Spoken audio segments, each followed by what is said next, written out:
برشلونة يكثف جهوده لحسم صفقة بديل بوسكيت. يكثف نادي برشلونة الإسباني جهوده من أجل حسم صفقة مميزة في خط الوسط خلال الموسم الحالي.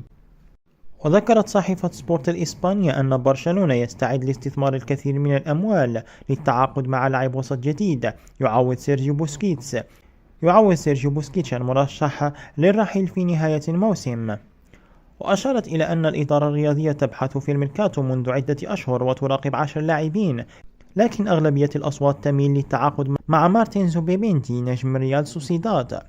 وأوضحت أن تشافي هرنانديز مدرب برشلونة مرشح بزوبيميندي ويرغب في التعاقد معه، لكن تظل الأزمة في سعره البالغ 60 مليون يورو.